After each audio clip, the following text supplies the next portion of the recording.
आम्ही आम्ही ताकद लावली नाही। हे लोकांचं बाळ्या मामा प्रति प्रेम आणि भाजप प्रति असलेला राग लोकांनी रस्त्यावरून व्यक्त केला। त्यातल्या त्यात मला आनंद ह्या गोष्टीचा आहे की काही जण पसरवत होते रशीद ताहीर नाराज आहे, दयानंद चोरगे नाराज आहे, रुपेश म्हात्रे नाराज आहे, कोणी नाराज नाही। आणि हे तर आमच्या घरचेच आहेत, हे आमच्या घरचेच आहेत, त्यामुळे नाराजीचा काही प्रश्नच नाही। उमेदवारी अर्ज दाखलपर्यंत प्रत्येकाला अधिकार असतो आपलं आपलं नशीब आजमावायचा। आज उमेदवारी अर्ज दाखल झाला, आपण रस्त्यावर बघितलं केवढी तुफान गर्दी होती। मी माझ्या राजकीय आयुष्यामध्ये एवढी मोठी रॅली बघितलेली नाही।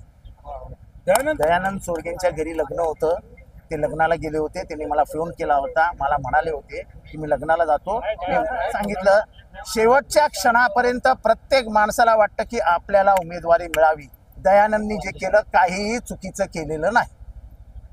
लढाई लढायचीच असते, पण शेवटी आपल्यामध्ये एकालाच कोणाला तरी विनर घोषित करतात, तर बाळ्या मामाला मिळालेली आहे, तर दयानंद बाळ्या मामाचं काम करणारच नहीं। आज लोगों ने दिखा दिया सीधी लड़ाई किसी से भी नहीं है, जीत हमारी पक्की है, ये आपने देखा होगा।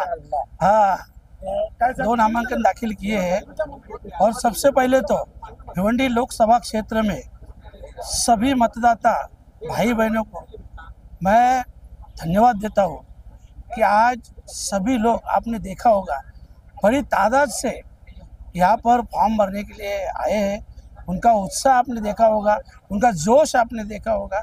बस यही जोश 20 मई तक टिका रहेगा और 4 जून को रिजल्ट के माध्यम से आपको दिखाई देगा। देखो, पहले तो जनता का विश्वास मेरे ऊपर है और मेरे से ज़्यादा महाविकास आघाड़ी के सभी पक्ष सभी नेता के ऊपर है। आपने देखा होगा आज यहाँ पे भिवंडी की सीट राष्ट्रवादी कांग्रेस पार्टी शरद चंद्र पवार महाविकास आघाड़ी गठबंधन में लड़ रही है और आपने देखा होगा लोगों का प्यार भी देखा होगा। तो लोगों को फिर से मैं धन्यवाद देता हूँ। और हम लोग ये जो इलेक्शन लड़ने जा रहे हैं ये सिर्फ डेवलपमेंट के विकास के मुद्दे पे, जैसे टोरंटो जैसी कंपनी है, ये कंपनी को हटाने के लिए आपने पावर लूम का स्थिति देखा होगा, पानी का स्थिति देखा होगा, सभी बात में सभी क्षेत्र में मतलब सभी बात में आपने देखा होगा। एजुकेशन रहे, हॉस्पिटल रहे, आरोग्य का रहे, जो डेवलपमेंट का रहे, सभी बात में एक खासदार निष्क्रिय है, कहीं कुछ भी नहीं हुआ है। और लोगों का जो गुस्सा आपने देखा उनकी उत्साह के माध्यम से। बघा, ज्यावेळी बाळ्या मामाचा महाविकास आघाडीमधून नाव जेव्हा त्यांचा घोषित झाला त्याच्यानंतर मी सर्व कोकणचे सर्व कार्यकर्त्यांची बैठक घेतली वाटिका बँकेट हॉलला, आणि त्या बैठकीमध्ये सर्व कार्यकर्त्यांनी सांगितलं की आपल्या कार्यकर्त्यांचा आग्रहपोटी जर आम्ही तुम्हाला सांगितलं आपल्याला फॉर्म भरायचा तर फॉर्म भरायचा। शेवटी लोकसभा पारंपरिक लोकसभा ही काँग्रेस पक्ष लढत होते, 9 वेळा खासदार तिथे काँग्रेस पक्षाचा झाला होता, पण आज कुठेतरी ही जागा एनसीपी कडे गेली।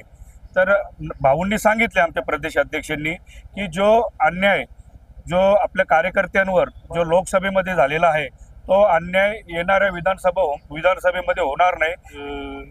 महाविकास आघाडीचे उमेदवार सुरेश म्हात्रे यांचा ज्या दिवशी अर्ज भरतील त्या दिवशी सर्वांनी एकमताने तिथे जाऊन त्यांच्या सोबत राहायचं। आणि मी कालच्या पत्रकार परिषदेमध्ये